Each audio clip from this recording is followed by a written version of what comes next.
alaikum wa rahmatullahi wa barakatuh. This is Najwa Hussaini with Azadi News. Bangladesh agrees to take UN delegation to Rohingya Island. Japan just talks the talk on Burma.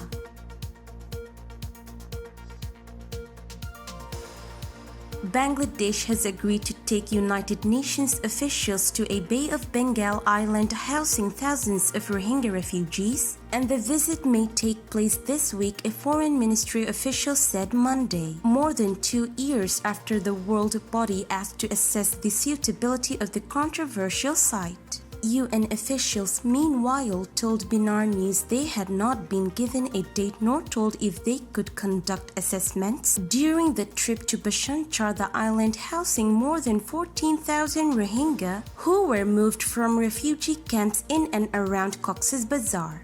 The government had been in talks with UN officials about the refugees' relocation, said MD Dilwar Hussain, Director General at the Burma desk of Bangladesh's Foreign Ministry. We had been in a discussion with the UN over relocation of Rohingya and the methods of providing them with humanitarian assistance there. Mustafa Muhammad Sajjad Hussain, a spokesman for the Dhaka office of the UN Refugee Agency UNHCR, confirmed that the Bangladesh government had agreed to facilitate a visit of the agency's officials to the island. The government assured us about it last week, but we don't know who will be on the delegation, when they will go and how long they will have the opportunity to stay there, Sajjad told Binar News. The UN has agreed to send the first mission to Bhasan Char as soon as possible, and discussions are underway with the government on the details of this visit. Neither the government nor UN officials Binar News spoke to could confirm whether the world body would conduct a technical assessment of the conditions on the island during the visit.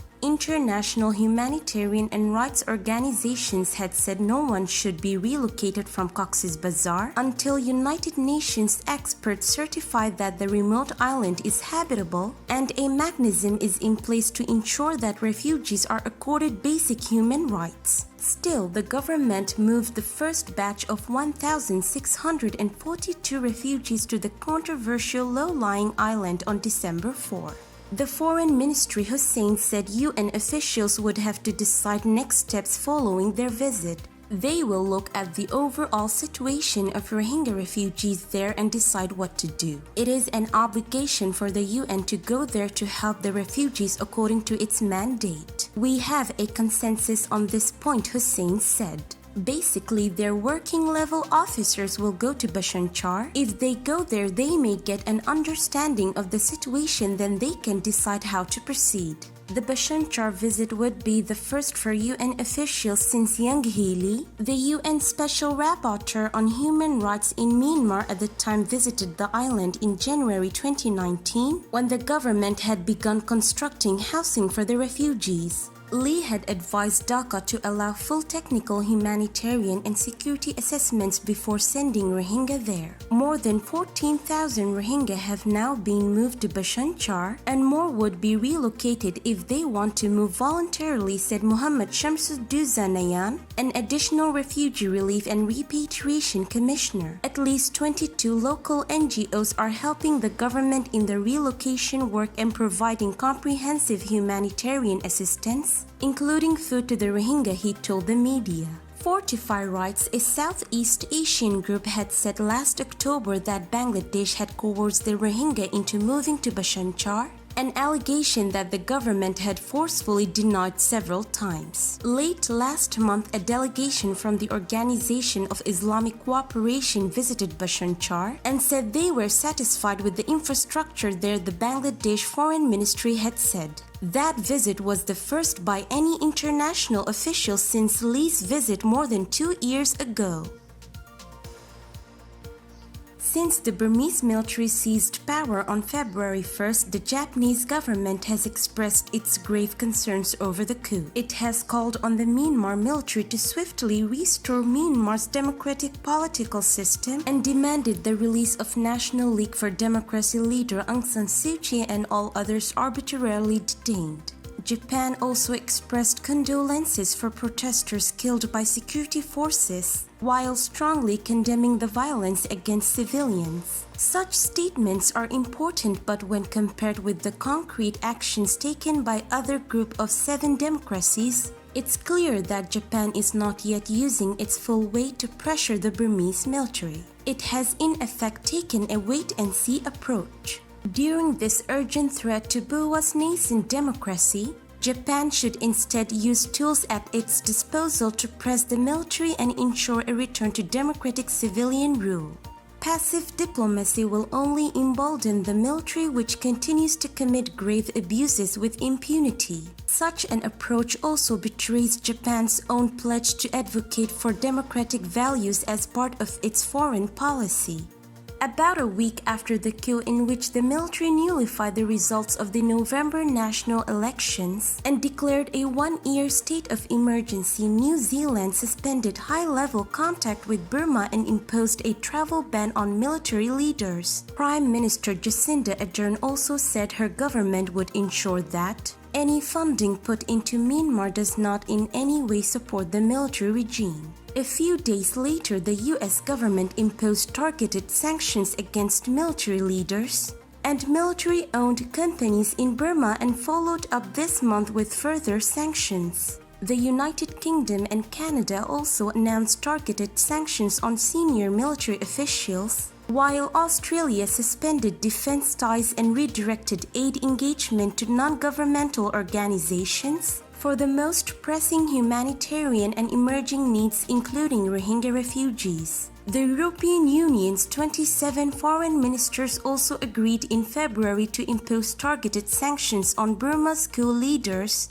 and possibly on military companies as well. In March, the South Korean government suspended defense and security ties, joined the global arms embargo, and began reviewing its development assistance to Burma. Meanwhile, Japan has not taken any meaningful public action, including what it will do with its official development assistance to Burma.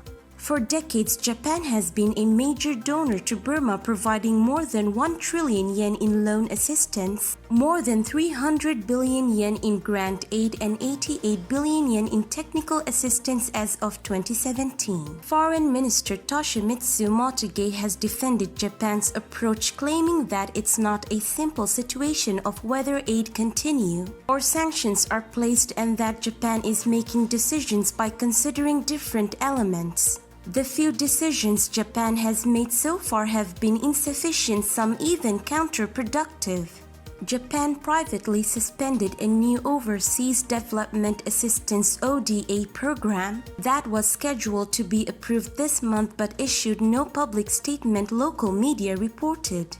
In response to an inquiry by Human Rights Watch, a foreign ministry official denied the report that the program was suspended. Ichiro Maruyama, Japan's ambassador to Burma, met with Umang Lui to condemn the use of violence against protesters, among other issues, but faced criticism for recognizing him as Burma's official foreign minister. Motegi, who also described Umang Lui as Myanmar's new foreign minister, later backtracked, calling him a person appointed by the military and called foreign minister. Japan's tiptoeing around abuses by the military is long-standing. In 2017, when the military committed mass killings, rape, and widespread arson that drove more than 700 ethnic Rohingya into Bangladesh, Japan refrained from condemning the Burmese government. Japan has abstained from all United Nations resolutions regarding Burma since 2017, refuses to use the word Rohingya, and encouraged private sector investment in war-torn Arakan state,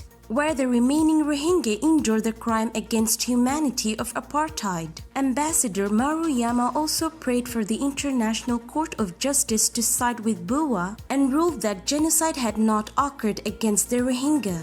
The primary motivator for Japan's passive diplomacy toward Burma and Southeast Asia at large is China's increasing influence in the region. The Japanese government believes criticizing Burma would automatically push it toward China. This largely explains why Japan whitewashed the Rohingya crisis and is now idly waiting for things in Burma to settle down. It also helps explain why days before the coup, Hideo Watanabe, a foreign politician and the current chairman of the Japan-Burma Association, met with Senior General Mi Aung-hlaing, Commander-in-Chief of the military, among other high-level officials, to discuss the promotion of ties between the Japan Self-Defense Forces and the Burmese military, and why Yuhi Sasawaka, chairman of the Nippon Foundation, prayed that countries do not urgently place economic sanctions on Myanmar, as it will increase the influence of China. Japan's criticism of the military after the coup was a start, but it should be clear that it fell far short of the actions taken by other democracies. The government should immediately suspend all non-humanitarian aid to Burma and coordinate with concerned governments in supporting a global arms embargo against Burmese security forces, as well as targeted economic sanctions against military leaders and their businesses.